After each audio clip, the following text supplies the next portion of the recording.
Maintenant, on va parler réellement. On va parler réellement entre gars et vous allez me dire en commentaire si ce que je dis est vrai ou pas. Je pense que les femmes préfèrent le sexe et aiment le sexe plus que les hommes pour plusieurs raisons, mais déjà parce qu'elles ont tout simplement cet impératif d'avoir des enfants, ou plutôt biologiquement, pardon.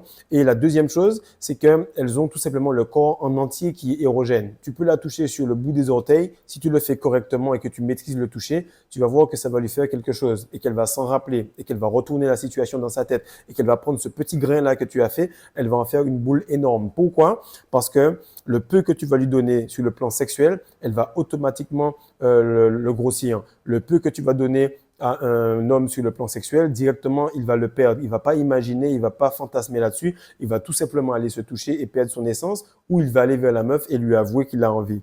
Maintenant, les hommes, ils aiment moins le sexe. Pourquoi? Parce que si l'un l'aime sur le plan physique, l'autre l'aime sur le plan spirituel. Et toi, tu as remarqué que plus on avance en rétention, plus on aime pénétrer les couches sociales, plus on aime pénétrer la matrice, plus on aime arriver à un point où d'autres ne peuvent pas avoir ce qu'on a. Et là, tu vas comprendre que la femme, elle a tout simplement plus envie, mais elle va moins l'avouer. La force de l'homme, en fait, lui permet d'être direct, sans aucune précaution, parce que la société ne va pas le juger pour en avoir envie. Au contraire, la société va le juger pour le fait de se retenir. Et c'est ce qui est en train de nous arriver. On est jugé parce qu'on se retient. On est jugé parce qu'on ne couche pas avec une meuf qui nous veut de nous. On est jugé parce qu'une fille nous envoie des nudes et directement on la bloque. On est jugé parce qu'on est en train tout simplement de prendre un chemin qui a été complètement tourné à l'envers. Et en fait, se retenir, se préserver, garder son essence même pendant l'acte sexuel, il n'y a pas plus pur, il n'y a pas quelqu'un à qui tu peux faire confiance plus que cela. Et lorsque tu te tournes un peu à droite et à gauche, tu te dis, c'est fou, frère.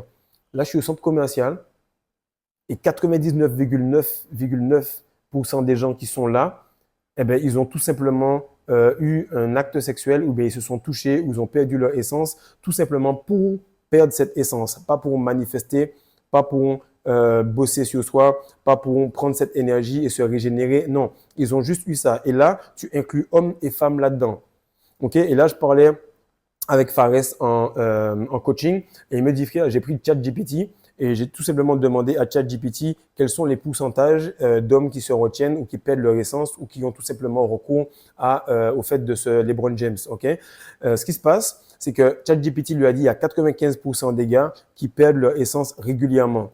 Maintenant, il y a un 5% qui, lui, ne perd pas son essence sur une base régulière et qui, des fois, n'est pas conscient de cela. Ça peut être par religion, ça peut être par vocation spirituelle, ça peut être tout simplement parce qu'il y a des examens ou le fait de travailler dur pour monter un business, mais ce n'est pas quelque chose qui est fait par rapport à la rétention séminale réelle.